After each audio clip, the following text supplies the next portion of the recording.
Hello folks, this is Anthony from Honda Snowblower Enthusiast on YouTube and Facebook.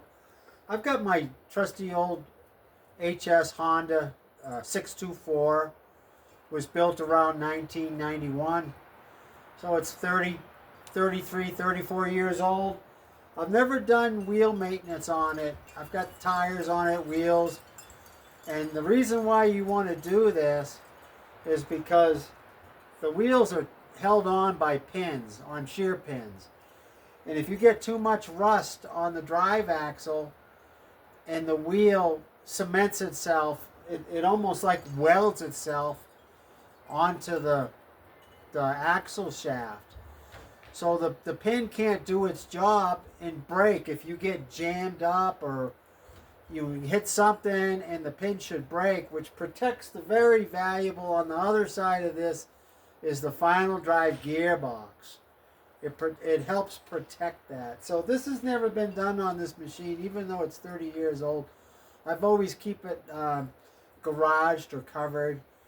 But this is a good chance to show you folks how to do wheel maintenance if you have wheels on your Honda. Now let me show you what I'm talking about here. It's fairly simple. I'm just going to do this one side. And what you have to do, the pin's held on by a cotter pin. So you pull the cotter pin first. I'm going to show you just about everything, okay? But I already took the cotter pin out. So take the cotter pin out. You pull the pin out, okay? And I sprayed penetrating oil inside on the axle and everything, and let it set for quite a while so that make it easier. I'll show you what I'm talking about. Now, when I tried to take my wheel off, this is liquid wrench penetrating oil, which I use all the time. It's not very expensive. I don't know, $6 or $7 for a can. And it's great stuff. It compares well with a lot of more expensive products, okay? So when I tried to take this wheel off earlier, it wouldn't come off. It was stuck on the axle because of rust. I mean, I'm not really surprised. It's never been taken off in 30 years. So I let it penetrate. I let it soak, and then I got a brass hammer here, and I banged it. I wanted to vibrate it with the banging of the hammer. This is what you do if it's stuck, okay? So I'm banging it, spraying more penetrating oil on it. And if you have a rubber mallet, you can bang from the back side. So that's what I did. I loosened it up. Actually, it wasn't too hard for me, but I've seen machines where this is very difficult. I was able to move the wheel. You see that? I got the pin out. I can move it, and now I can pull it off. Now, sometimes it can take a long time if this has never been done with your machine. But just have some patience, and it will work. Now, I'll put that aside. Now, my axle, I'm not sure if you can see this, but it's clean now. So I sprayed some penetrating oil on it, and then I got some steel wool, and I cleaned it all up. Now, I'm not sure if you can see this. This is the dust cover for the right side transmission to keep water out of it. Mine was on nice and tight. And sometimes this is loose, and you can push it back in. But mine was okay. But this will keep water, hopefully it'll keep water out of the final drive gearbox. So I cleaned this all up really, really nice, okay? Now I'm going to use some anti-seize grease on the axle. You can use silver or you can use copper, but I'm going to put it on the axle. Don't get skimpy with it. Put it on. This will keep the wheel from seizing onto the axle in the future. And if your shear pin breaks, that's a good thing, actually. It's cheap insurance. I've talked about this many times when it comes to shear pins. So I'm putting it on pretty good all around, okay?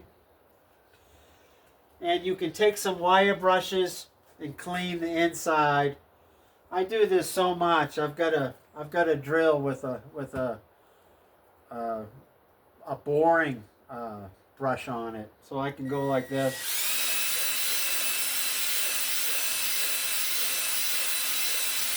You can use some wire brushes to do that.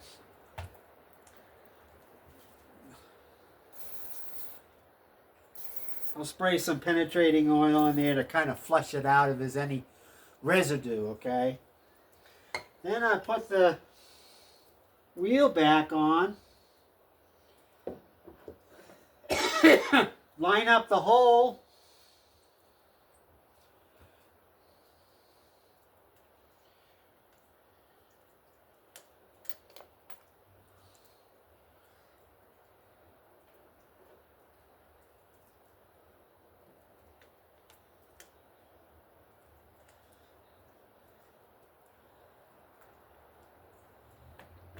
Okay, I got the hole lined up.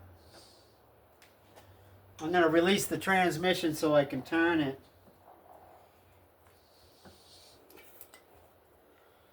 I'll take my needle nose little mini pliers. I use a new cotter pin. You know, when you take the old cotter pin out, it becomes weaker. So I always use new cotter pins. So I'll put the cotter pin in there.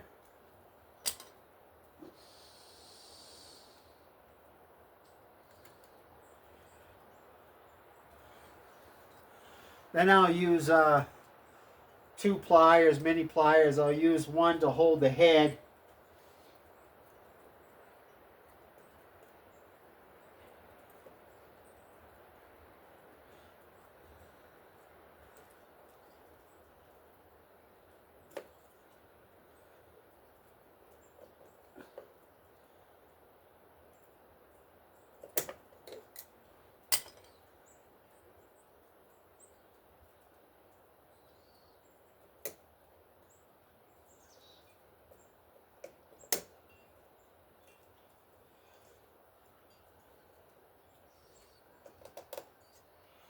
And see, I spread open one. You don't have to spread open both. I just spread open one.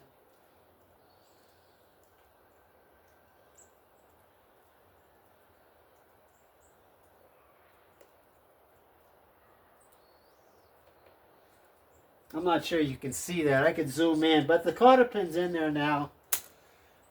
And I'm done for this side. I mean, this axle, this wheel will be good for, 20 years. Depends, really. If you leave it outside a lot, you got a lot of salt on your roads and your snow. I'm not sure how often you should do this. It's easy to find out after 5 years or 10 years. You could take the pin out and just make sure that the wheel turns on the axle okay. If there's any resistance, take the wheel off, clean up the axle, put some more anti-seize grease on there, put it back together. So I'm done on this side. I can do the other side. Now, somebody mentioned on the channel, on the group, when I was talking about salt in your roads and your berm, that's where all your salt will be, probably where the plow leaves it off. The best way to clean out salt out of your machine, out of your augers, your bucket, and your chute is save some good clean snow up the driveway. Do the berm first, okay? Do the berm first if your town uses a lot of salt, and then do the rest of the driveway that doesn't have salt in the snow, and you'll be cleaning out the machine, okay, with the salt. That's a great idea. I can't remember who mentioned it. I should have mentioned it because I already knew that. But great idea. I love the comments on the channel and the Facebook channel, Facebook group, because I learned too from you folks. So please like and subscribe. I hope this helps you keep your Honda alive forever. Thanks, and we'll see you next time.